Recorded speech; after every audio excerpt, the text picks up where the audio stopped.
18వ అధ్యాయం 38వ వచనం.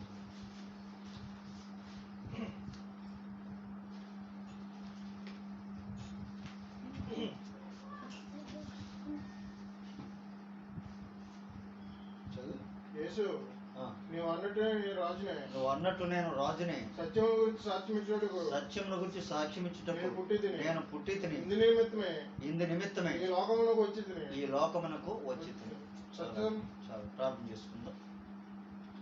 మహాపరిశుద్ధుడు, ప్రేమస్వరూపుడైన పరలోకమందున తండ్రి, భూమికి ఆకాశమునకు సముద్రమునకు సృష్టికర్తవగు తండ్రి, ఇశ్రాయేలు ప్రజల పరిశుద్ధ దేవుడవు, మహిమా స్వరూపుడవైన దేవుడవు, ఆత్మ స్వరూపుడైన దేవుడవు, సత్య స్వరూపుడవైన దేవుడవు, తండ్రిగా కుమారునిగా పరిశుద్ధాత్మగా త్రియేక దేవునికి యేసుక్రీస్తు వారి పేరట కృతజ్ఞతాస్తుతులు చెల్లించుకుంటున్నాం.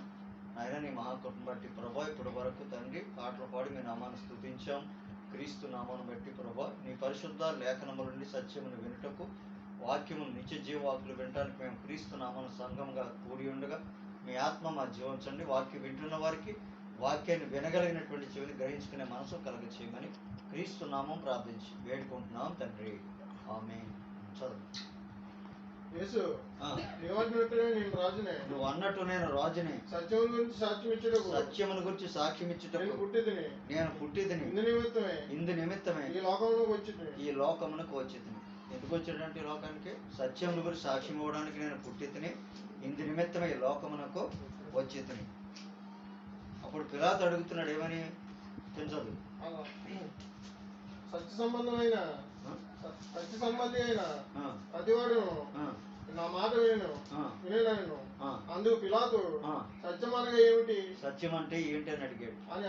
ఇప్పుడు సత్యమనగా ఏమిటి అని అడిగాడు యేసు ప్రభు. 17వ అధ్యాయం 17వ వచనం చదువు యోహాను సువార్త. సత్యమందు వారిని ప్రతిష్ఠ చేయము. నీ వాక్యమే సత్యము. ఇప్పుడు సత్యము సాక్ష్యముడానికి పుట్టానంటే వాక్యము నిమిత్తం సాక్ష్యముడానికి పుట్టాను. అందు నిమిత్తమే లోకమునకు వచ్చాను. సత్యమనగా వాక్యమే. కానీ మాటలు మనం ధ్యానం చేద్దాం. 119వ కీర్తన 43వ వచనం చదవండి.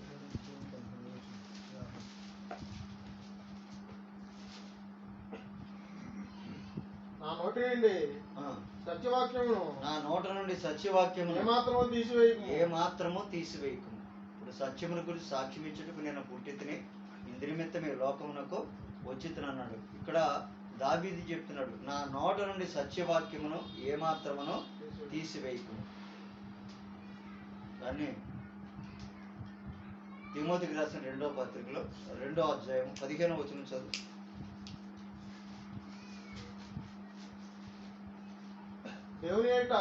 దేవుని ఎదుట యోగ్యునిగాను సిగ్గుపడనక్కర్లేని పనివానిగాను సత్యవాక్యమును సరిగ్గా ఉపదేశించువానిగాను నిన్ను నీవే దేవుని కనపరుచుకున్నటకు జాగ్రత్త పడు. సత్యవాక్యాన్ని సరిగ్గా ఉపదేశించు, సరిగ్గా చెప్పాలి. సత్యవాక్యం మనం చెప్పేది బైబిల్లో ఉండాలి. మనం చెప్పేది బైబిల్లో లేనప్పుడు అది పరలోక రాజ్యంలో అంగీకరించబడదు. కాబట్టి సత్యము వాక్యమును సరిగా ఉపదేశించము అని ఇక్కడ పౌలు కూడా తన పత్రికలో తెలియజేసి ఉన్నాడు. సత్యవాక్యము అంటే యేసు ప్రభు కూడా మరి సత్యమునకు సాక్ష్యం ఇచ్చుటకు నేను పుట్టి తిని ఇందు నిమిత్తమే ఈ లోకమునకు వచ్చి తిని. యోహాను సువార్త 8వ అధ్యాయము 45వ వచనం చదవండి.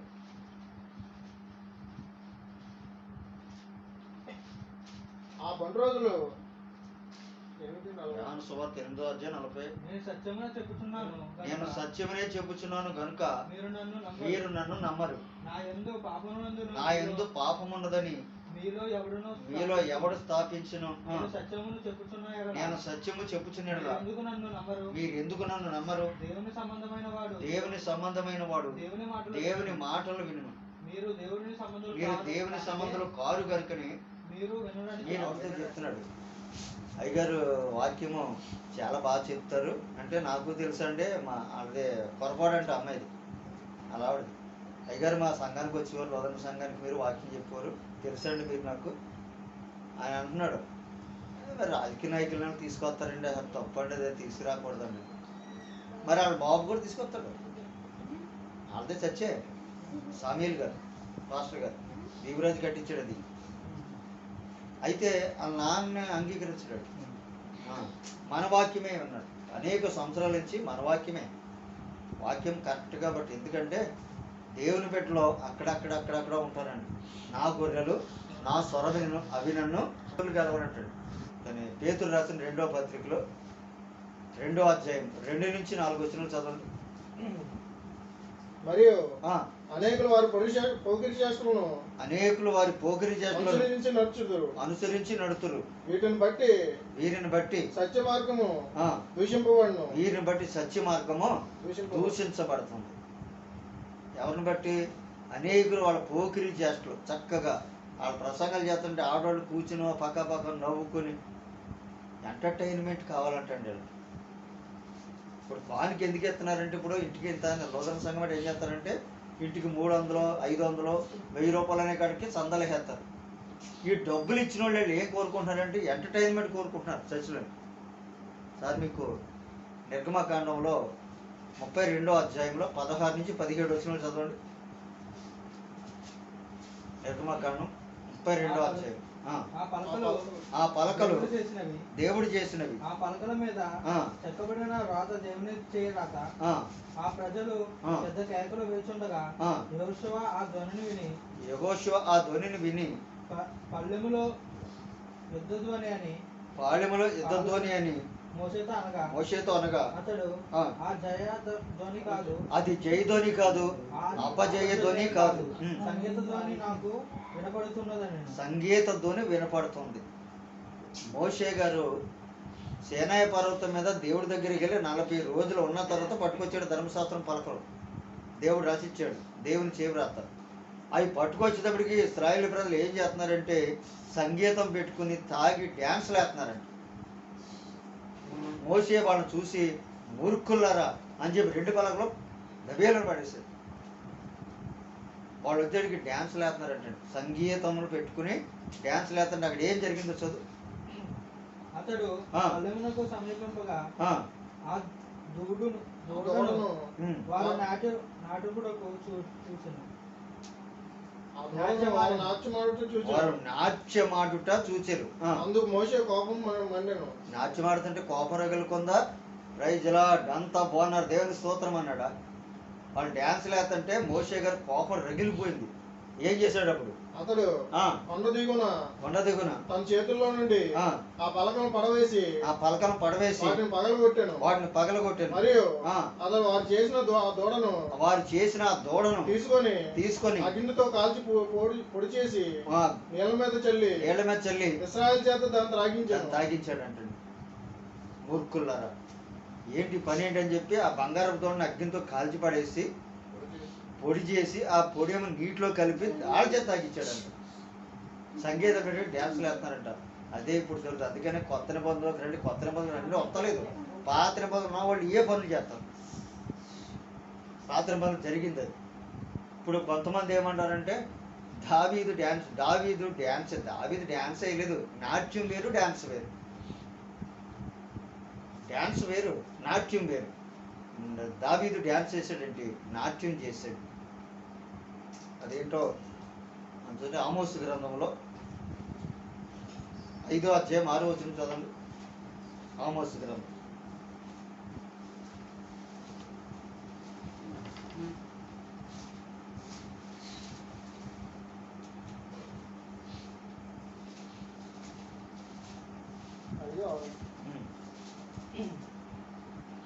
అప్పుడు మీరు బ్రతుకుదురు.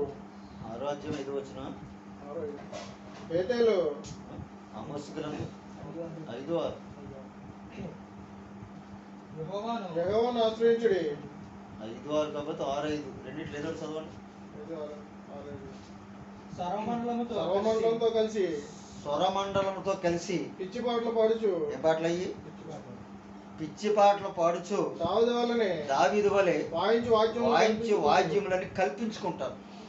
డ్యాన్స్లు ఎందుకు వేస్తారంటే దావీదు వేయలేదు అంటారు. దావీదు ఆత్మవశుడే పరవాసముతో నాట్యం చేశాడు. అయితే దావీదు నాట్యం చేసినప్పుడు అక్కడ ఏం జరిగిందంటే దేవుడు 2 చంపేశాడు. ఆ మందసాన్ని బండి మీద తీసుకొస్తున్న వాళ్ళని ఇద్దరిని చంపేశాడు దేవుడు. ఏంటి దావీదప్పుడు తన అంతఃపురంలోకి వెళ్ళి ఏంటి ఎలా జరిగింది, ఏంటి నాట్యం చేసుకుంటూ దిగొస్తానంటే దేవుణ్ణి భుజాల మీద ఎట్టుకోవాలి కానీ బండ్ల మీద కాదని చెప్పి దేవుడు తెలియపడితే అప్పటికప్పుడు మళ్ళీ పరిశుద్ధమైనటువంటి వాళ్ళని తీసుకుని వెళ్ళి అప్పుడు ఆ మందసాన్ని తీసుకొచ్చాడు. ఇప్పుడు బైబిల్ ఎక్కడ రాశాడు? ఆ డ్యాన్స్లో, నాటికలు, బలిపీఠం అనేదంటే చూడండి చర్చిల్లో ఉంటాయి బలిపీఠం, అక్కడ సేవకులు వాక్యం చెప్తారు. ఆ బలిపీఠం మీదకి సేవకుడు తప్ప ఎవరు ఎక్కకూడదని.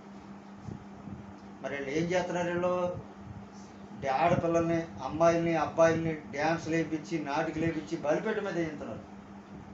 ఈ పనులను ఎవరు చేయించాడో సైతం చేయించున్నాడు, దేవుడికి విరోధంగా. దేవుని వాక్యం చెప్తున్నది, మీ దేవుడైన యెహోవా పరిశుద్ధుడు గనక మీరును పరిశుద్ధులు కావలను. ఇలాంటిట్ల గురించే యేసుప్రభుడు సత్యమునకు సాక్ష్యం ఇచ్చుటకు నేను పుట్టి తిని ఇందు నిమిత్తమై లోకమునకు నేను వచ్చి తిని సాక్ష్యం ఇవ్వలేదాళ్ళు. కాబట్టి బైబిల్ చెప్పేటువంటి మాటలన్నీ కూడా మనం జాగ్రత్తగా వినాలి. దండలు వేయటం, మరి రాజకీయ నాయకుల్ని తీసుకొచ్చి వాళ్ళని స్టేజీల మీద కూర్చోబెట్టడం, వాళ్ళకేమో సాలువాలు కప్పటం, ఇదంతా కూడా ఏంటంటే ఇది మరి ఇలాంటివన్నీ కూడా నేను అనేక సంవత్సరాలు చెప్పాను. ఇలాంటి మాటలు చెప్పినందుకే వాళ్ళు మన పోలీస్ కేసు పెట్టి బయటికి వెళ్ళేటి. ఇప్పుడు మాది సంఘం మా ఇష్టమొచ్చినట్టు చేసుకుంటాం అంటున్నారు. సువార్త అనేది బయట ఉంటుంది. రూపాంతర దేవాలయంలో మరి క్రిస్మస్ ఆరాధన అనేది అది దగ్గర నాకు తెలుసుండగా ఒక 25 సంవత్సరాల క్రితమే లేదు, అక్కడి నుంచి లేదు అది. ఒకప్పుడు ఆయన జోషి గారు వచ్చి చెప్పారు, తర్వాత సామర్ల ప్రభుదాస్ గారు వచ్చి చెప్పారు, ఆ తర్వాత ఇప్పుడు వచ్చి అక్కడ వాక్యం లేదు. కాబట్టి క్రీస్తు ఆరాధన, మాస్, క్రిస్మస్ అంటే ఆరాధన, క్రీస్తుని ఆరాధించే రోజు. చూడండి, ఎప్పుడు రానటువంటి జనులు పండగని వస్తారు, అన్ని జనులు కూడా అప్పుడే వస్తారు. అప్పుడు వాక్యం చెప్పాలి. ఏమంటారు? అబ్బే వాక్యం 10 నిమిషాలు సరిపోతుంది అంటారు. ఇప్పుడు డ్యాన్సులు వేయమని బైబిల్లో రాయబడలేదు. దేవుని డ్యాన్సులు వేయటం కానీ, నాటికలు వేయడం, డ్రామాలు వేయటం కానీ ఇవన్నీ జరగకూడదు. అందుకనే పౌలు తన వస్త్రములు చింపుకొని, అయ్యలారా ఎందుకు ఇలా చేస్తున్నారు? మేము మీ స్వభావం గల నరులమే. మీరు వ్యర్థమైన వాటిని విడిచిపెట్టి ఆకాశమును, భూమిని, సముద్రమును, వాటిలో ఉన్న సమస్తము సృజించిన జీవము గల దేవుని వైపుకి తిరగాలని మీకు సువార్తను ప్రకటించున్నాం. గళతీ పత్రికలో 4వ అధ్యాయంలో 8 నుంచి 9 వచనాలు.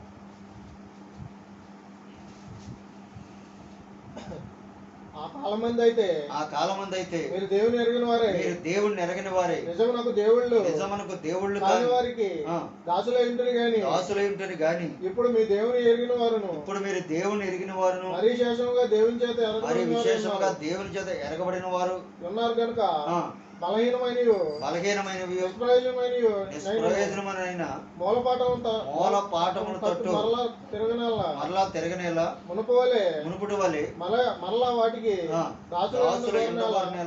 మీరు దినములను, మాసములను, ఉత్సవ కాలములను, సంవత్సరములను ఆచరిస్తున్నారు. మీరు దినములో, మాసములో, సంవత్సరాలు ఆచరిస్తున్నారు. మరి ఇప్పుడు ఏంటి? క్రీస్తు నాడు పుట్టినది సంవత్సరాలు. డిసెంబర్ వస్తే క్రీస్తు నాడు పుట్టాడు అంటారు, అదే ఏప్రిల్ వస్తే క్రీస్తు లేచాడు అంటారు. మీరు దినములో, మాసములో, సంవత్సరములో ఆచరిస్తున్నారు. నేను మీ విషయమై నేను పడిన కష్టం వ్యర్థమైపోనేమని గురించి భయపడుతున్నాను. పౌలు గారు ఎంత వాక్యం చెప్తున్నా సరే మీరు దినాలు, మాసములు, ఇప్పుడు క్రైస్తవులు చెప్పకూడదండి. ఈరోజు మంగళవారం, ఈరోజు శుక్రవారం, ఇలాంటి మాటలు క్రైస్తవులు చెప్పారంటే వీళ్ళు ఇంకా అనుజనుల లెక్కలోనే ఉంటారు. క్రైస్తవులు అవ్వలేదని అర్థం. దేవుడు 7 రోజులు చేశాడు. భూమిని, ఆకాశాలను, సృష్టిని సృజించినప్పుడు 7వ రోజు. మీరు ఆదికాండం మొదటి అధ్యాయం మొదటి నుంచి అన్ని అధ్యాయం అంతా చదువుకుంటే అక్కడ రాయబడి ఉంటుంది. 7 రోజులు చేసినప్పుడు అవి చదువుతాను, మీరు ఒకసారి వినండి. అవి ఆదికాండం మొదటి అధ్యాయము 3వ వచనం నుండి 6వ వచనం వరకు చదువు. దేవుడు వెలుగు కమ్మని పలకగా వెలుగు కలిగెను. వెలుగు మంచిదైనట్టు దేవుడు చూచెను. దేవుడు వెలుగు చీకటిని వేరుపరచెను. దేవుడు వెలుగు పగలనేనియు చీకటి రాత్రి పేరు పెట్టెను.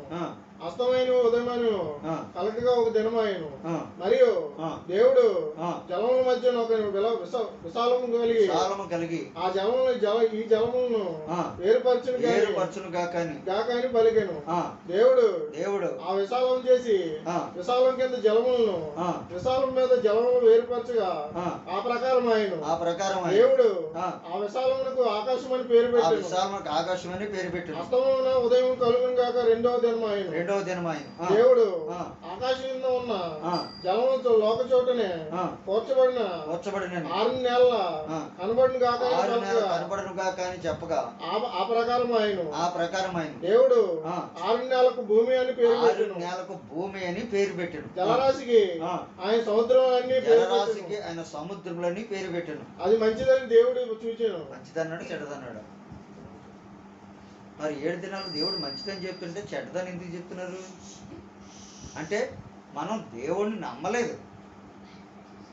దేవుడు ఆ సతీష్ కుమార్ చెప్పాడంటే ఒకసారి హైదరాబాద్లో, మీరు ప్రభువుని విశ్వాసం ఉంచి ₹1,00,00,000 దేవదూతలు ₹1,00,00,000 బ్యాగులు మీకు గుమ్మల ముందు పడేస్తాడు. ₹1,00,00,000 బ్యాగ్ పడేస్తే మొత్తం ఇండియా అంతా దగ్గరికి వెళ్ళిపోరా. అలాంటివి నమ్ముకోండి. ఎప్పుడైనా మీకు ఒకటే చెప్తానండి, మనకి ఏం కావాలో, మనకి ఏమి ఇవ్వాలో, మనం ఎలా బతకాలో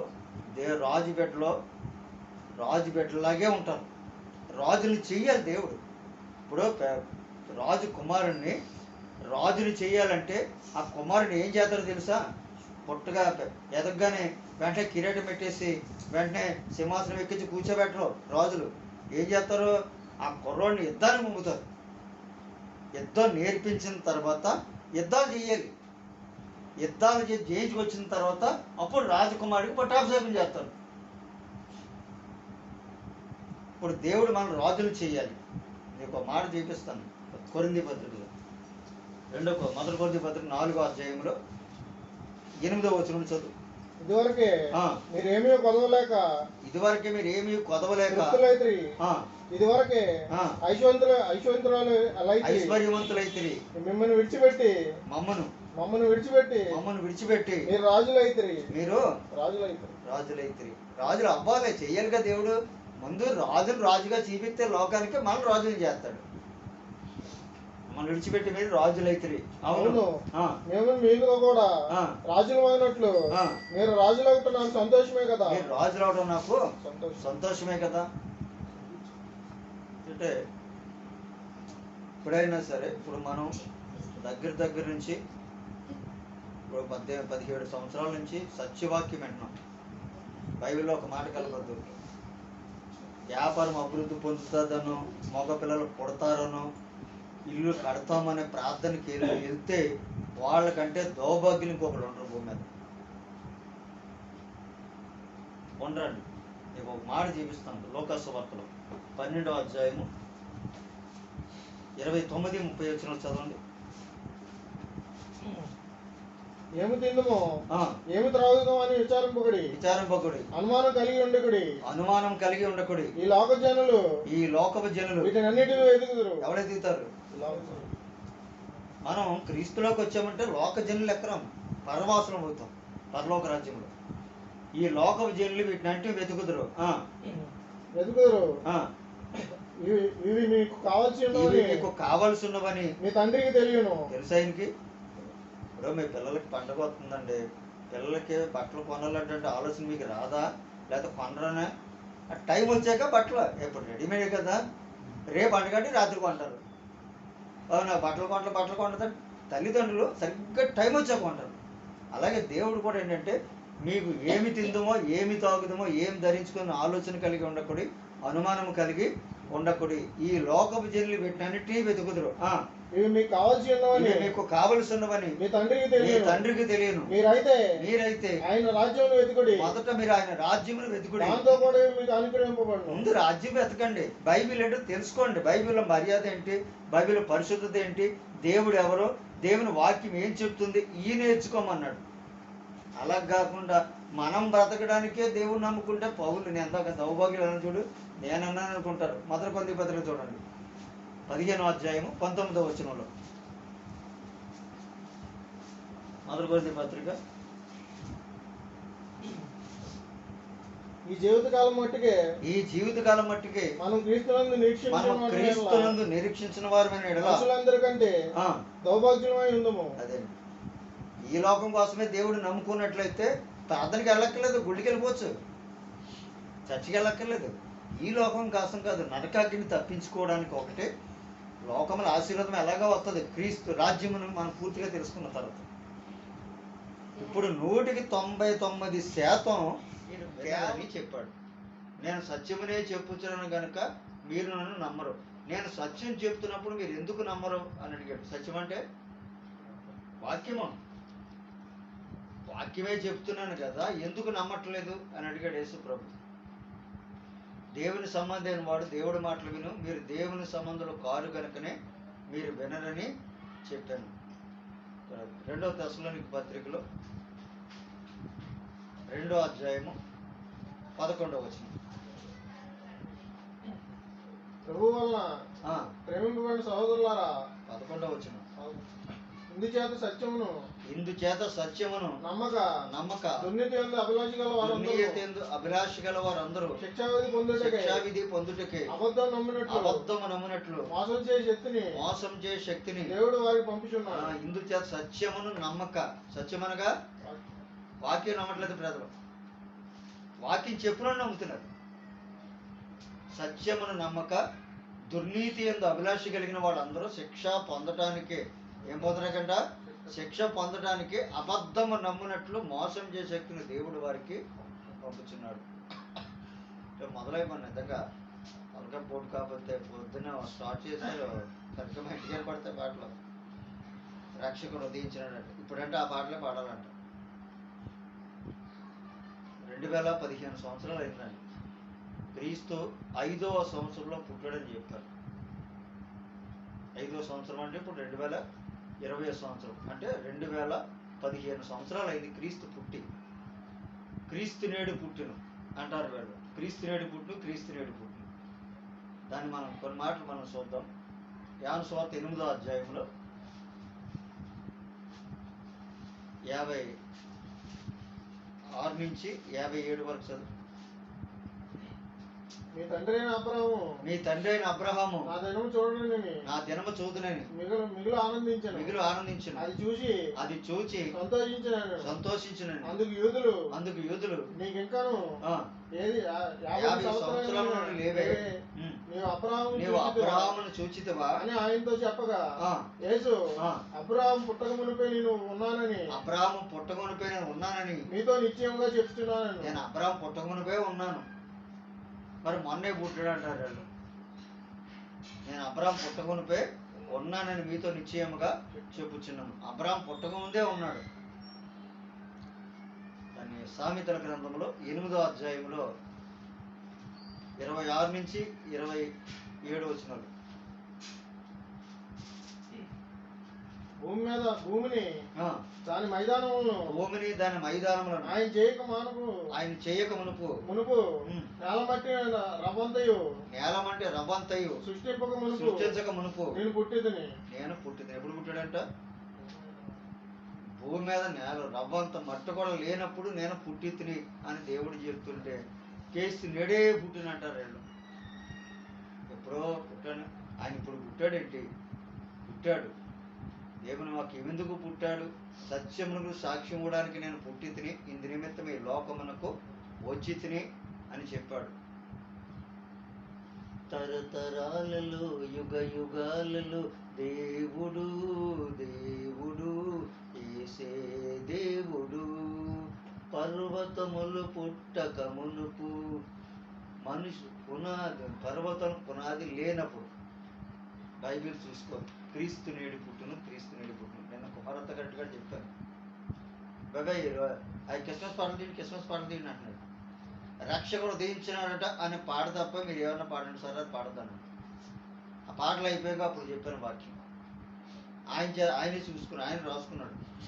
ఇప్పుడు చెప్పండి, క్రీస్తు ఎప్పుడు పుట్టాడంటే 2015 సంవత్సరాల క్రితం పుట్టాడు. క్రీస్తు జన్మదినం. అందుకని ఇప్పుడు క్యాలెండర్లో చూడండి మీరు, అంబేద్కర్ జయంతి ఉంటుంది, పెద్ద పెద్ద మహానుభావులు అందరూ జయంతులు ఉంటాయి. కానీ క్రీస్తు జయంతి అని క్యాలెండర్లో ఉండదు. ఎందుకంటే దేవుడు, ఆయన పుట్టాడు, మళ్ళీ చనిపోయి మళ్ళీ తిరిగి వచ్చాడు. కాబట్టి దేవుడు అసలు క్రీస్తు కేవలం ప్రార్థనకి అందుకే వెళ్తున్నారు, శుభ్రంగా బతకడానికి. దానికోసం అయితే ఇంకా దేవుడు నమ్ముకోవడం ఎందుకు?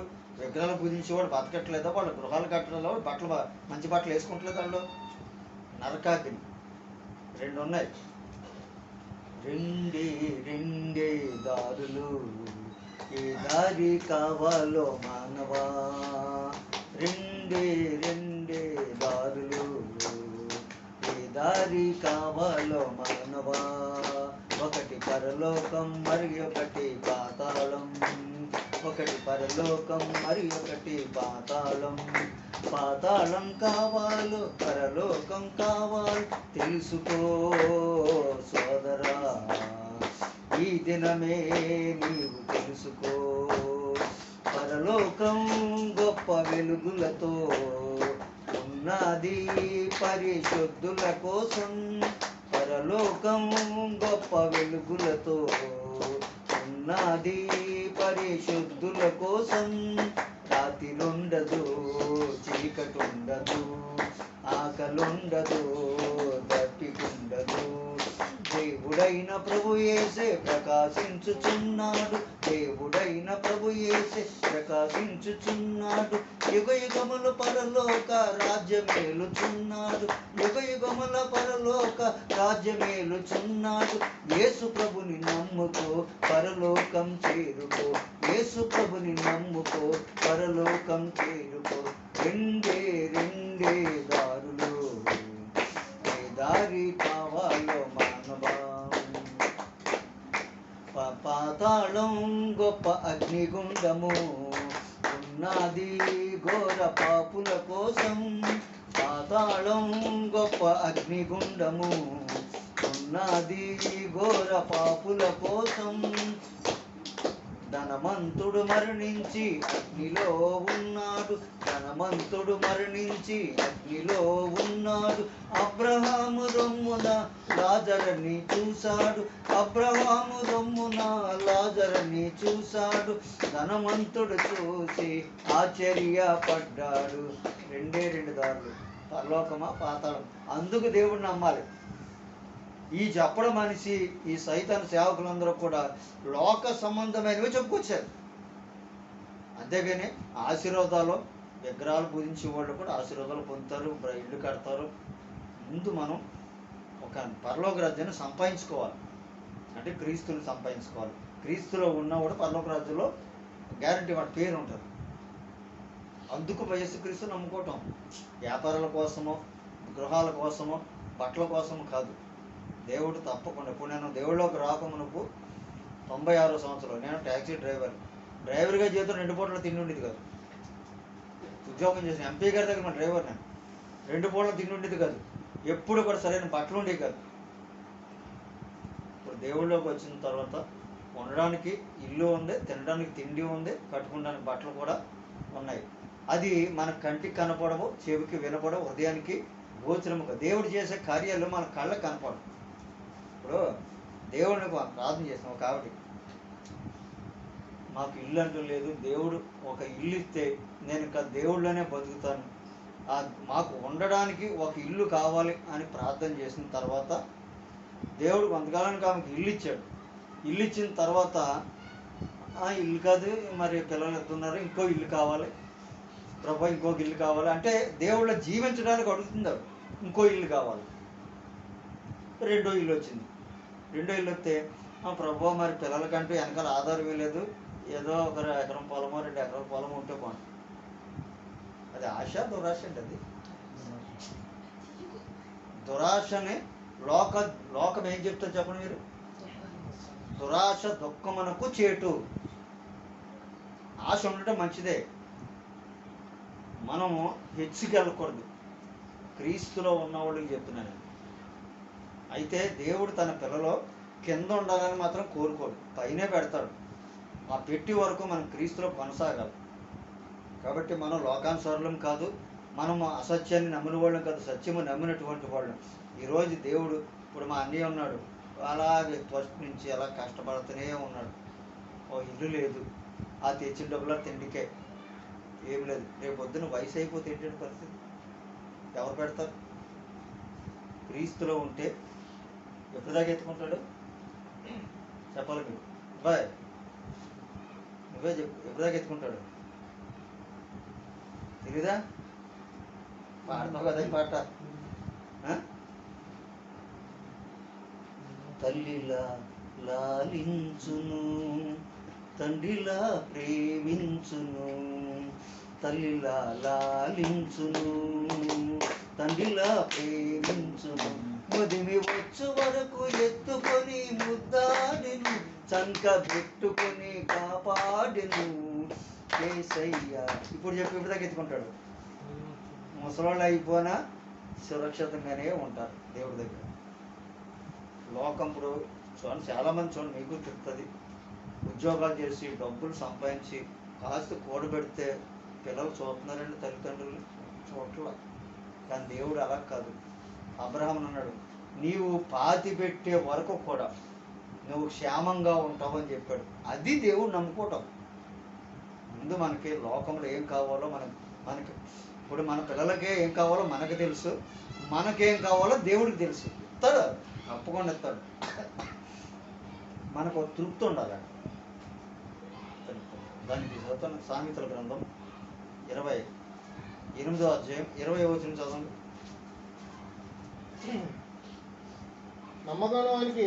నమ్మకమైన వానికి దేవుని మెండుగా కలుగును. 27వ వచనం చదువు. 27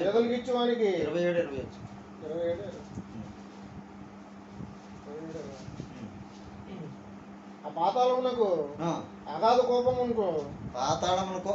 కోపమునకు తృప్తి కానేరదు. అలాగన నరుల దృష్టి తృప్తి కానేరదు. తృప్తి అనేది ఉండదు.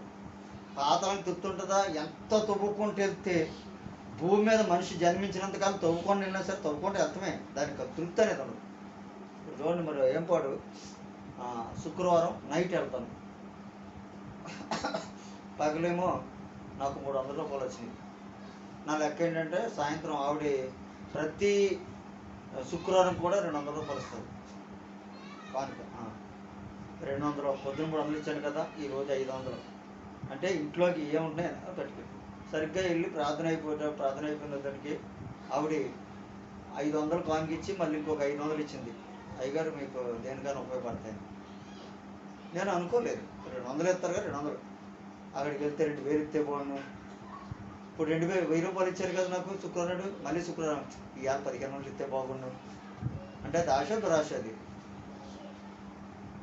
ఇప్పుడు టయానికి పండగ దగ్గరికి పోతుంది, పిల్లడు కొనాలి. ఇప్పుడు మాకు లేకపోయినా పర్వాలేదు, పిల్లలతో మా ఊడు మరీ దారుణం. బట్టలు లేకపోతే ఇంట్లో కొడేస్తాడు. మా ఆవిడేమో అయ్యే డబ్బులు వచ్చినాయి కదా, జగన్ గారు వేసినాయి 15,000, వీడు బ్యాంకులో దాచేసుకుంది, ఇవ్వదు. ఆడికి బట్టలు కొనాలి. తండ్రిగా నేను ఇతరం కొనాలి. ఎలాగంటే మెల్లిమెల్లిగా ఎక్కడో ఒక 500 అలా పోజేస్తున్నాను. ఆడికి బట్టలు కొన్నప్పుడు మాకు లేకపోయినా పర్లేదు, ఏ బట్టలు తిరిగేస్తాను. అయినా నాకు బట్టలు ఆల్రెడీ ఒక జత బట్టలు వచ్చేసినాయి కదా, మొన్న అక్కడికి చెప్తే పెట్టాడు. దేవుని సేవకుడిని యేసుప్రభు చెప్పాడు, నా పేరట వచ్చిన అలుపుల్ని మీరు చేర్చుకున్నారు కాబట్టి మీరు నన్ను చేర్చుకున్నట్టే. మనం దేవుడి విషయంలో కొంచెం జాగ్రత్తగా ఉండాలి. యేసుక్రీస్తు ఎందుకు వచ్చాడో ఆ పని ముగించాడు.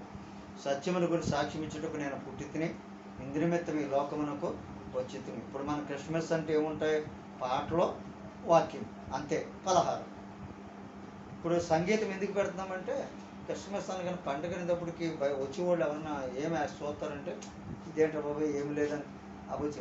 సంగీతం అనేది ఎలా ఉంటుందంటే వచ్చి కూర్చునే వాళ్ళకి క్రిస్మస్ అంటే పండుగ అనేటువంటి దానికి. మన కోసం ఆర్కెస్ట్రా కాదు, మన ఆర్కెస్ట్రా సౌండ్ సిస్టమ్ 2 బుక్ చేస్తాం దేవుని కొనబట్టి. ఎందుకంటే ఇప్పటికి ఏంటంటే విషయం ఏంటంటే చేతిలో రూపాయలు లేకుండా బుక్ చేసి పడేసాను. దేవుడు చూసుకుంటాడు, ఏదో రంగే చేస్తారు దేవుడు. ఇప్పుడు మన బొండలో చేయలేదా? బొండలో జరిగితే ఘనంగా జరిగింది. ఇంత డబ్బు ఖర్చు పెడుతున్నారు సంఘాలు, మనకి జరగట్లేదు. కానీ మనకు మాత్రం దేవుడు ఘనంగా జరిగేస్తున్నాడు. ఇప్పుడు మనం నేను చెప్తున్న వాక్యమే చాలామంది అనుసరిస్తున్నారు. ఇప్పుడు ఎవరినైనా ఎక్కడికైనా తీసుకొద్దామంటే ఎక్కడికి వస్తారు? చర్చ్ అనేది ఉండదు. చర్చ్ అనేది ప్రాముఖ్యమండి. జనాలు ఏం చూస్తారంటే వాక్యం కాదు, చర్చ్ ఉన్నదనుకో, మనం రమ్మంటే రామని అక్కడ వాళ్ళే వచ్చేస్తారు. రేపు మనకి బయట నుంచి ఇంచుమించు ఒక 25 మంది దాకా వస్తారండి. వేపాడు, బొండాడ, లోకల్ భీమా నుంచి జనం. మనకు 20 మంది ఉంటేనే మనకు సరిపోద్ది. నా అంచనా ప్రకారం ఒక 50 మంది దాకా ఉంటారు. నేను ఏమనుకుంటున్నానంటే ఇప్పుడు సరే ప్రార్థన అయిపోయి మాట్లాడదాం అయ్యి. ఎందుకంటే మనం ఏం చేస్తున్నామంటే సత్యాన్ని ప్రకటిస్తున్నాం కాబట్టి మన డబ్బుని పరలోక రాజ్యంలో దాచుకోమన్నాడు కదా మత్తయి సువార్తలో 6వ అధ్యాయం 19-20 వచనాలు.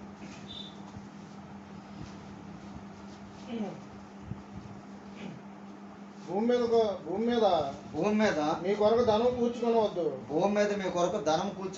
ఎక్కడ చెమటయో తుప్పును తీసివేయును. దొంగలతో కన్నం వేసి దొంగల కన్నం వేసి ఎవరా దొంగలు? జగన్ గారు కుడి చేతి తెచ్చితే అడ చేత లాగేస్తలేదా? కుడి చేతి ఎత్తున్నాడు.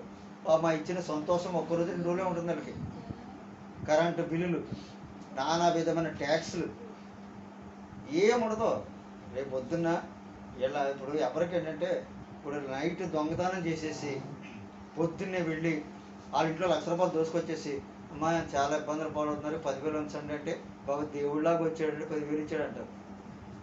₹1,00,000 దొబ్బిన సంగతి వాళ్ళకి తెలియదు, చెప్పినా నమ్మరు కూడా. అదే పరిస్థితి జరుగుతుంది. మనం పరలోకంలో ధనం కూర్చుకోమంటాడు. చదువు. భూమి మీద మీ కొరకు ధనం కూర్చుకొనవద్దు. అక్కడ చెమ్మటయో తుప్పును తినివేయను. దొంగల కన్నం దొంగలెదురు. పరలోకమందు మీ కొరకు ధనం కూర్చుకోండి. ఎక్కడ కూర్చుకోవాలి? మరి దేవుడికి ఖర్చు పెడితేనే పరలోకంలో ధనం వెళ్తుంది, లేకపోతే అట్లాగే వెళ్తుంది. పరలోకంలో ధనం కూర్చుకోమంటే హెలికాప్టర్ మీద వెళ్తామా? దేవుని సేవ కొరకు సువార్త, దేవుడి సేవ అంటే ఏది పడితే సేవ కాదు, సత్య సువార్త కొరకు డబ్బులు ఖర్చు పెడితే ఆ డబ్బులు పరలోక రాజ్యంలో ఉంటాయి. అక్కడ మీ కొరకు ధనం కూర్చుకోండి. అక్కడ చిమ్మటయో తుప్పను దాన్ని తినివేయవు. దొంగలు కన్నం వేసి దొంగలు కన్నం వేయరు. ఎందుకంటే ఆ టయానికి అవి ఉన్నప్పుడు మనకి దేవుడు ఆశీర్వాదాలు ఆయనే పంపుతాడు. మనం బ్యాంకులో డబ్బు వేయకుండాను అంటే నెంబర్ ఉంది కావాలితో చూడండి, ఇదిగో నా అకౌంట్ నెంబర్ అంటే ఇస్తాడేంటి? అక్కడ బ్యాంకులో డబ్బు ఉండాలి కదా. పరలోకంలో నీకు ఆశీర్వాదాలు కావాలంటే నువ్వు దేవుడికి ఏం ఖర్చు పెట్టావు? ఇప్పుడు నేను చెప్తాను, మా పాప హైదరాబాద్ చేస్తుంది. అలా మా పాప గురించి ఎంతో ఏడుతాను నేను. ఎందుకంటే పెళ్ళిలాగా అయిపోయింది. 5,000 ఇస్తుందంటే విత్ బిజినెస్. 5,000 ఆడపిల్ల కష్టపడి. ఆ పిల్లకి తెలుసు వాక్యం, దేవుడు అంటే ఏంటి తెలుసు, వాక్యం అంటే తెలుసు, దాని విధానం ఏంటి తెలుసు గట్ట పిల్లకి. దేవుడికి మనం ఖర్చు పెట్టినటువంటి డబ్బులు మనము బైబిల్ గ్రంథంలో చెప్పాడు, సనుక్కొనకయు బలవంతముగా కాక. దేవుడికి ఎప్పుడైనా సరే మీరు ఎవరైనా సరే ఇవ్వకపోతే బాగోదనమాట. ఎవడో ₹1 ఇవ్వాల్సిన అవసరం లేదు. అవసరం తప్పు చేసి చేస్తాం, ఏం పర్వాలేదు. సనుక్కుని కానీ బలవంతం కానీ ఎవడో నాకు ₹1 ఇవ్వద్దు. ముందే చెప్తున్నాను మీకు. ఎందుకంటే మీరు ఎత్తనారో ఇవ్వట్లేదో దేవుడు చూసుకుంటాడు. ఇప్పుడు పైనుంచి మీకు ఆశీర్వాదం రావాలంటే ఇక్కడ ఇవ్వాలంటాడు. ఫిలిప్పీ పత్రికలో చూడండి. ఫిలిప్పీ పత్రికలో 4వ అధ్యాయం 15-19 వచనాలు. ఫిలిప్పీయులారా, సువార్త నేను బోధింపనారంభించినప్పుడు మాసిదోనియ నుండి వచ్చినప్పుడు ఇచ్చే విషయంలోను పుచ్చుకునే విషయంలోను మీరు తప్ప మరి ఏ సంఘం వారును నాతో పాలువారు కాలేదని మీకు తెలియను. ఎలయనగా ఏదెన్సులోను కూడా మీరు మాటి మాటికి నా అవసరం తీర్చుటకు సహాయం చేసిద్రి. పౌలుకి అవసరం తీర్చడానికి మాట మాటికి మీరు సహాయం చేసిద్రి. నేను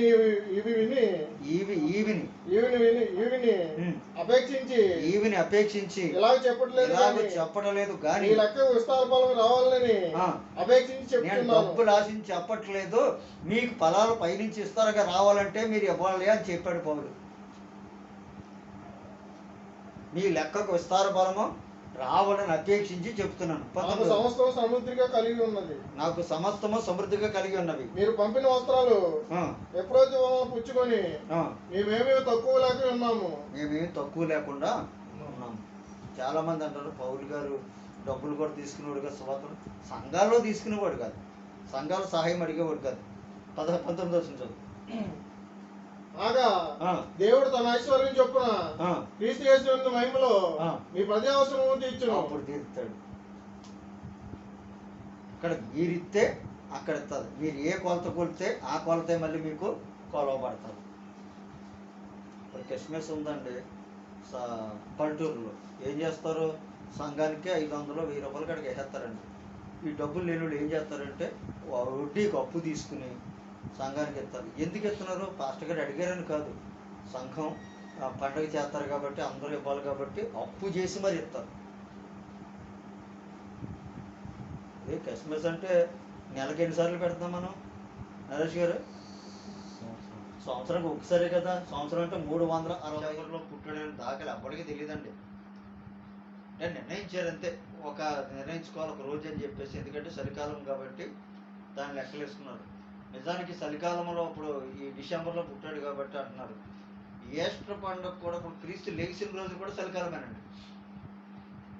అప్పుడు కూడా వాళ్ళు మంట వేసుకొని చలి కాసుకొని చుండగా యేసుప్రభుని పిలాతు దగ్గరికి తీసుకెళ్ళినప్పుడు, అంటే బైబిల్లో తెలియదు క్రీస్తు ఎప్పుడు పుట్టాడో ఎవరికి తెలియదు. ఒక లెక్క వేసుకుని డిసెంబర్ 25వ తారీఖు అని చెప్పి ప్రపంచమంతగా తీర్మానం చేశారు అంతే.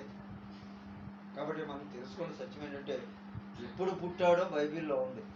భూమి పుట్టకొనుపు నేలమంటే రబ్బంతా చెయ్యబడకొనుపు నేను పుట్టి తిని, అప్పుడు పుట్టాడు దేవుడు. కాబట్టి దేవుడు ఎప్పుడు పుట్టాడు అనేటువంటి విషయాన్ని ఈరోజు మనం నేను ఎందుకు అనేది సత్యమును గురించి సాక్ష్యం ఇచ్చుటకు నేను పుట్టి తిని ఇందు నిమిత్తం ఈ లోకమునకు వచ్చి తిని సత్యమునకు సాక్ష్యం ఇవ్వడానికి. అలాగే తిమోతికి రాసిన 2వ పత్రిక 2వ అధ్యాయము 3వ వచనం చదవండి. క్రీస్తు యొక్క మంచి సైనికుల వల్ల నాతో కూడా 3వ వచనం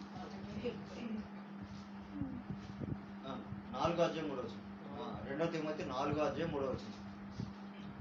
ఎందుకనగా జనులు హితబోధని సహింపక దురద చెవులు గలవారే తమ సక్రియ దురాశలకు అనుకూలమైన బోధకులను తమ కొరకు పోగు చేసుకుని సత్యమునకు చెవినివ్వక కల్పనా కథల వైపు తిరుగు కాలము వచ్చును. సత్యమునకు చెవినివ్వక అంటే వాక్యమునకు చెవినెత్తాలి. దానికే ఇప్పుడు క్రిస్మస్ అంటే మనం బైబిల్లో అన్నీ చూసాం. మనం దేవుడు మనకు అన్ని సత్యం బోధించాడు. పరిశుద్ధాత్మ దేవుడు మనకు మరుగుపరిచింది ఏమీ లేదు, అన్నీ వివరంగా చెప్పాడు. 80వ కీర్తన 15వ వచనం చదువు ఒకసారి. 80వ కీర్తన 15వ వచనం.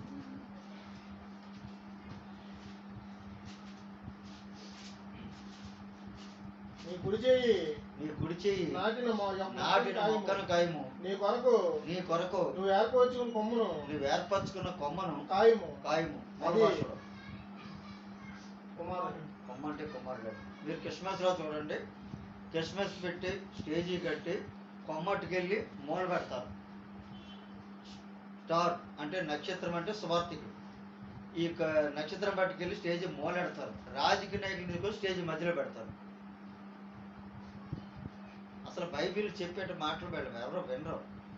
దాన్ని మనం చూస్తే అపోస్తుల కార్యాల్లో 14వ అధ్యాయము 13 నుంచి 15 వచనాలు. పట్టణమునకు ఎదురుగా ఉన్న గోపాది యొక్క పూజారి పూలదండలను ద్వారముల దగ్గర తీసుకుని వచ్చి సమూహంతో కలిసి బలి అర్పించబలి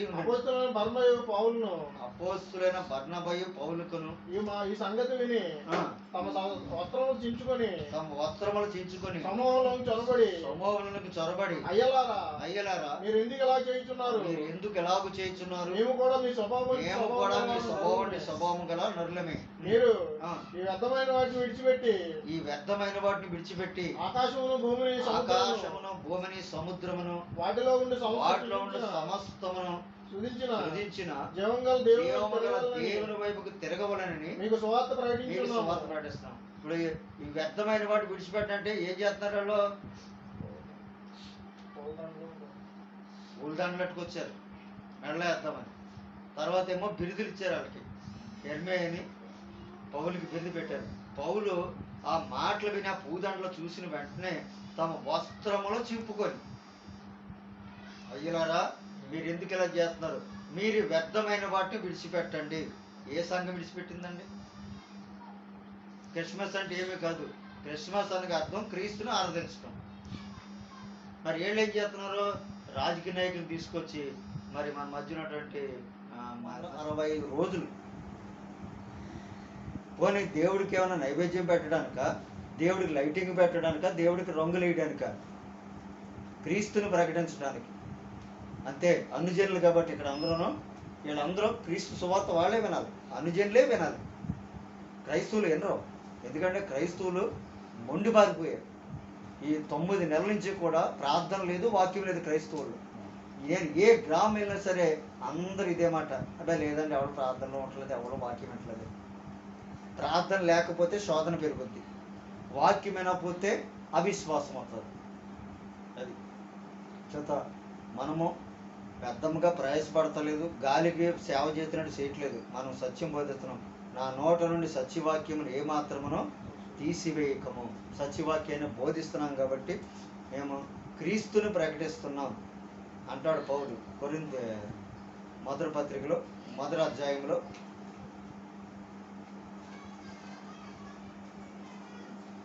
23వ వచనంలో. యూదులు సూచక్రియలు చేయమని అడుగుచున్నారు. యూదులు సూచక్రియలు చేయమని అడుగుచున్నారు. గ్రీకు దేశస్థులు జ్ఞానం వెతుకుచున్నారు. అయితే మేము సిలువబడిన క్రీస్తును ప్రకటిస్తున్నాం. యూదులేమో ఏదైనా కార్యాలు చేయమని అడుగుతున్నారంట. గ్రీకు దేశస్థులేమో జ్ఞానం వెతుకుచున్నారు. ఇప్పుడు అంతే కదా. ఇప్పుడు అన్యులు డబ్బుల కోసం వెళ్తారండి ప్రార్థనకి. మీరు ఎప్పుడైనా గమనించండి. డబ్బుల కోసం, కార్యాల కోసం ప్రార్థనకి వెళ్ళరాళ్ళు, దేవుడి కోసమే పెడతారు. అనుజనులు దేవుడి కోసమే. దేవుడిని తెలుసుకోవాలి. ఎందుకంటే అనుజనులకి దేవుడు తెలియదు. అందుకని చూడండి, మొత్తం ఇంటి చుట్టూ ఫోటోలు ఉంటాయా. ఇప్పుడు వాళ్ళందరూ దేవుళ్ళు అని కదా, వాళ్ళు అందులో ఎవరు దేవుడో తెలియదు కాబట్టి మొత్తం దండం పెట్టుకొచ్చేస్తాం. అది చేత మనం కొన్ని విషయం కొద్దిగా గమనించాలి. మనము సత్యమునకు స్తంభము కింద క్రీస్తుకు సాక్షులుగా నిలబడ్డాం. క్రీస్తు సాక్షిగా నీవు ఉంటావా, నీదు సాక్ష్యమో నిలుపుకుంటావా. అన్యజనుల మధ్యన క్రీస్తు మధుర నామము, అన్యజనుల మధ్యన క్రీస్తు మధుర నామము. నీ వలన దూషింపబడుచున్నదా, నీ క్రియల వలన అవమానం పొందుచున్నదా. క్రీస్తు సాక్షిగా నీవు ఉంటావా, నీదు సాక్ష్యము నిలుపుకుంటావా. దైవజనుడు దానియేలు బబులోను దేశమందు యెహోవాను కనపరిచాడు. దైవజనుడు దానియేలు బబులోను దేశమందు యెహోవాను కనపరిచాడు. తన దేవునికే తప్ప అన్యమైన ప్రతిములకు, తన దేవునికే తప్ప అన్యమైన ప్రతిములకు ఏమాత్రం నక్కనున్నాడు. తన సాక్ష్యము నిలుపుకున్నాడు, తన సాక్ష్యము నిలుపుకున్నాడు. క్రీస్తు సాక్షిగా నీవు ఉంటావా, నీదు సాక్ష్యము నిలుపుకుంటావా. భక్తుడైన పౌలు కూడా యెరూషలేము పట్టణమందు యెహోవాను కనపరిచాడు. భక్తుడైన పౌలు కూడా యెరూషలేము పట్టణమందు యెహోవాని కనపరిచాడు. యేసుక్రీస్తు దేవుడని సువార్తను ప్రకటించి, యేసుక్రీస్తు దేవుడని సువార్తను ప్రకటించి ప్రాణమును బలిగానిచ్చి తన సాక్ష్యము నిలుపుకున్నాడు, తన సాక్ష్యము నిలుపుకున్నాడు. దేవుని స్తోత్రం. క్రీస్తుని దేవుడని చెప్పడం కోసము సువార్త ప్రకటన చేశాడు. అదే పని చేస్తానమ్మా. క్రీస్తు సర్వాధికారి దేవుడని అనుజనులకి తెలియచేయాలి. ఇప్పుడు నేను ప్రసంగంగా ఉండంటే, నా దేవుడు మిమ్మల్ని పిలుస్తున్నాడు, నా దేవుడు మిమ్మల్ని ఈరోజు మిమ్మల్ని పిలవబోతున్నాడు, నా దేవుడు నా దేవుడు అంటారేంటి? రోమపత్రికలో చూడండి 3వ అధ్యాయం 29వ వచనంలో ఏముందో. రోమపత్రిక దేవుడు యూదులకు మాత్రమే దేవుడా? దేవుడు యూదులకు మాత్రమే దేవుడా? అన్యజనులకు దేవుడు కాడా? అన్యజనులకు దేవుడు కాడా? అవును, అన్యజనులకు దేవుడే. అన్యజనులకి దేవుడే. నా దేవుడు పిలుస్తాడు అనకూడదు. దేవుడు వీళ్ళకి అత్యుత్సాహం ఎక్కువైపోయి ఏమంటారంటే, నా ప్రభు నిన్ను పిలుస్తున్నాడు, నా దేవుడు నిన్ను రాత్రి పిలిపోతున్నాడు. నా దేవుడు నీ దేవుడు అంటే అందరికీ దేవుడే. అంగీకరించినట్టు పరలోకం వెళ్తాడు, అంగీకరించినట్టు కిందకి వెళ్తాడు. అంతే తేడా. మనం క్రీస్తుని అంగీకరించాం. క్రీస్తుని అంగీకరించడానికి దేవుడు మన మీద చూపిన ప్రేమ కృప చాలా గొప్పదండి. ఇప్పుడు కొత్తగా ఎవరైనా క్రీస్తుని నేర్చుకోవాలంటే వాళ్ళ వల్ల అవదండి, చాలా కష్టపడాలి. ఇప్పుడు కష్టపడటం కూడా ఏది జరగదు. ఇప్పుడు ప్రభుత్వం ఉద్యోగ మార్కెట్ చదువుకున్న వాళ్ళకి అందరికీ ఎత్తదండి. పాస్ అవ్వాలి, డిగ్రీ పాస్ అయ్యాకే ఉద్యోగం ఎత్తారు. ఇప్పుడు అక్కడికి వెళ్ళగానే ఉద్యోగం కోసం వెళ్ళగానే ఏం అడుగుతారు? సర్టిఫికేట్లు అడుగుతారు. నేను చదువుకున్నట్టు ఆ చదువుకున్నావా అయితే నీకు ఉద్యోగం ఇస్తాను అంటారు కదా.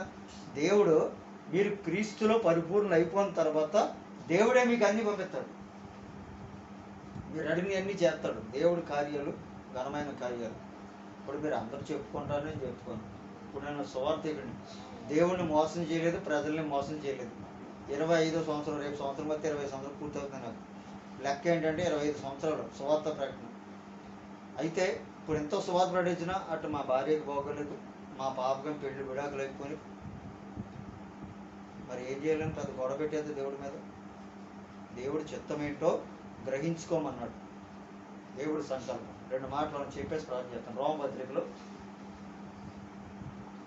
12వ అధ్యాయం మొదటి 2 వచనాలు చదువు. కాబట్టి సహోదరులారా, పరిశుద్ధమైన దేవునికి అనుకూలమైన సజీవ యాగముగా మీ శరీరములను ఆయనకు సమర్పించుకొనుడని దేవుని వాక్యాలను బట్టి మిమ్మల్ని బతిమాలుకొంచున్నాను. ఏం అప్పగించుకోవడానికి? సజీవ యాగముగా మీ శరీరంలో ఆయనకి సమర్పించుకున్నాడని దేవుని వాక్యాలను బట్టి మనం బతుమాలుకున్నాం. శరీరం అప్పు చెప్పాలి. కానీ క్రైస్తవులు ఏం చేస్తున్నారు? కోడిగుడ్లు, ములక్కాళ్ళు, బియ్యం, లేకపోతే ఇప్పుడు కిస్మిస్, కమలాకాయలు, యాపిల్స్కాయలు పట్టుకెళ్తున్నారు. సజీవ యాగముగా మీ శరీరములు ఆయనకు సమర్పించుకోవాలంటే క్రీస్తుకి ఇంకా మిమ్మల్ని మీరు సమర్పించుకోవాలి. క్రీస్తులో నిలిచి ఉండాలి. నా యందు మీరును మీ యందు నా మాటలో నిలిచి ఉండిన యెడల మీకు ఏది ఇష్టమో అడుగుడి, అప్పుడది మీకు అనుగ్రహించబడును. దేవుడు మాట తప్పు కాదు. మనం నిలబడున్నామో లేదో చూసుకోవాలి, గమనించాలి వాక్యాన్ని. కొరింథీ మొదటి పత్రికలో 6వ అధ్యాయంలో 19వ వచనం చదువు. మీ దేహము దేవుని వల్ల మీకు అనుగ్రహించబడి మీలోనున్న పరిశుద్ధాత్మ ఆలయం ఉన్నదని మీరు ఎరుగరా? మీరు మీ సొత్తు కాదు, మీరు విలువ పెట్టి కొనబడిన వారు కనుక మీ దేహంతో దేవుని మహిమపరచండి. దేంతో? మీ దేహముతో దేవుని మహిమపరచండి. ఒకటే సజీవ యాగం మీ శరీరానికి సమర్పించుకోండి అన్నాడు. రెండోది మీ దేహములతో దేవుణ్ణి మహిమపరచండి. 3వ మాట చెప్పేసి ప్రార్థన చేస్తాను. ఫిలిప్పీయులకు రాసిన పత్రికలో 1వ అధ్యాయంలో 19వ వచనం నుంచి 21వ వచనం వరకు. మరియు నేను ఏ విషయంలోనూ సిగ్గుపడక ఎప్పటి వల్లనే ఇప్పుడు పూర్ణ ధైర్యంతో బోధించడం వలన నా బ్రతుకు మూలంగా సరే చావు మూలంగానైనా సరే క్రీస్తు నా శరీరం ముందు కనపరచబడినని. ఎక్కడ కనపరచబడాలి? శరీరం ఉంది. ఇప్పుడు కనపరచబడతలేదా? అనేక మందికి మన బొండలాంకి వెళ్ళానండి. ఆ కుర్రోడు సేవ చేస్తున్నాడు. బైబిల్ అసలు ఏమి తెలియదు. ఆ ఇంటికి వెళ్తే అంటే అప్పుడప్పుడు వెళ్తుంటాను, నెలకు ఒకసారి.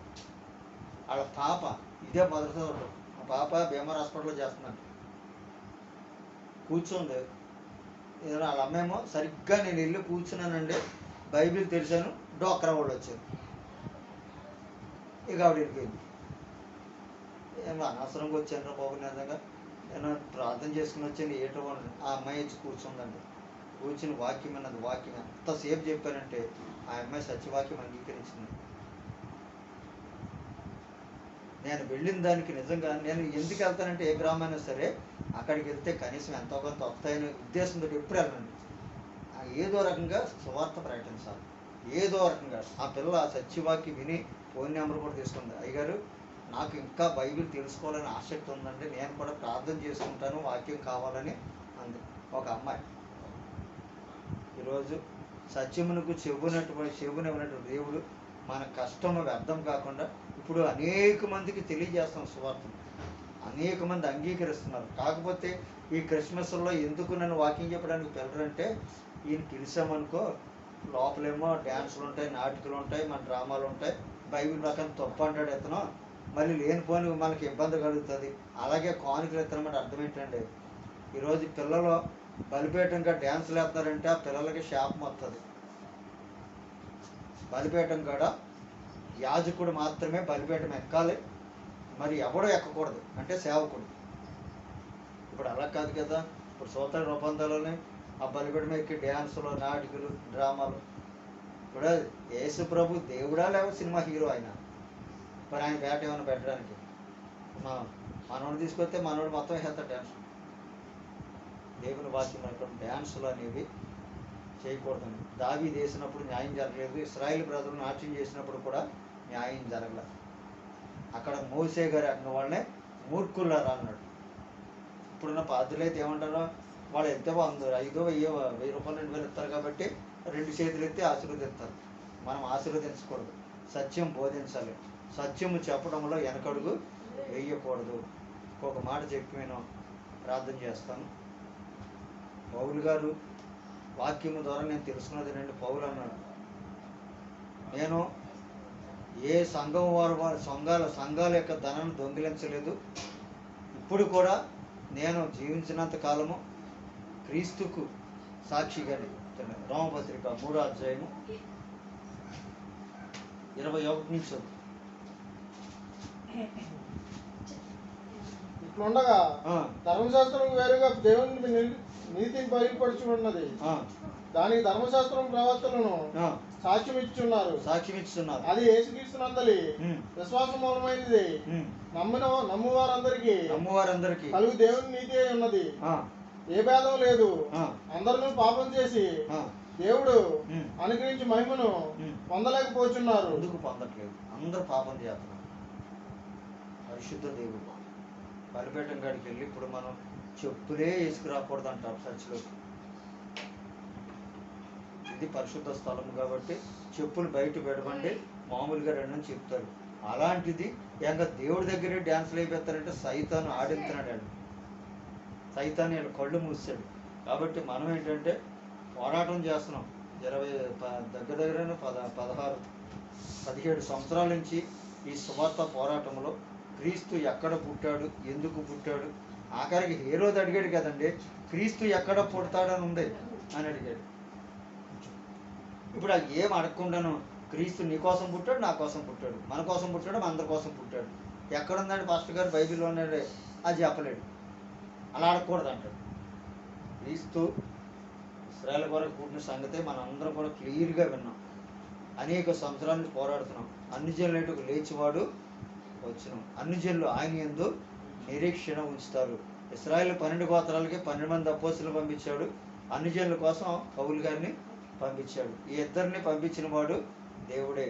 కాబట్టి కొరింథీ మొదటి పత్రిక 3వ అధ్యాయము 5వ వచనం నుండి 9వ వచనం వరకు చదివేసి ప్రార్థన చేసుకుందాం. 3వ అధ్యాయం 5 నుంచి 9 వచనాలు. అపోల్లో ఎవడు?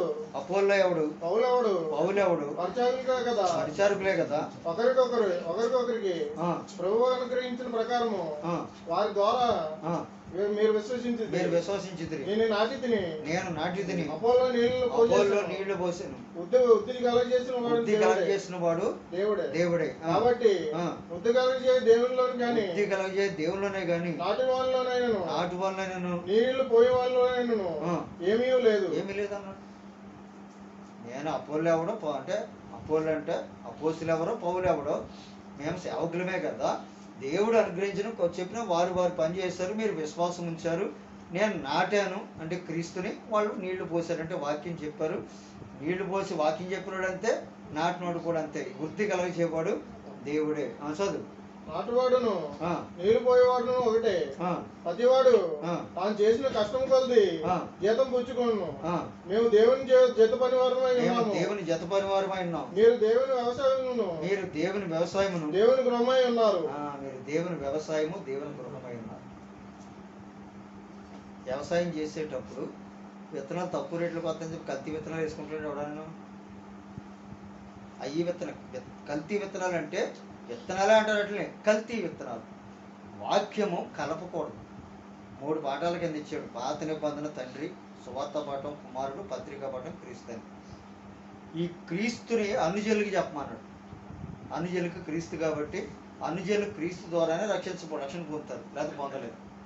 రేపు 19 తారీఖు అన్ని వివరంగా చెప్తాం. ఎందుకంటే ఇలాగ మనం చెప్పటం వల్ల మనం చేసే పరిచయం నీతిగా ఉంటేనే అన్ని జనులు రక్షిస్తాడు దేవుడు. నాకు చాలా నమ్మకం ఉందండి. అన్ని జనులకి ఇదే మొట్టమొదటిసారి బయటకు వెళ్ళబోతుంది వాక్యం, మొత్తంగా వెళ్ళబోతుంది. ఇక్కడ నుంచి దేవుడు మన పరిచర్య, ఎందుకంటే మనకు ఒక లెక్క రాశాడు. ఆ లెక్క పూర్తవడానికి సమయం వచ్చేస్తుంది, దగ్గరికి వచ్చేస్తుంది.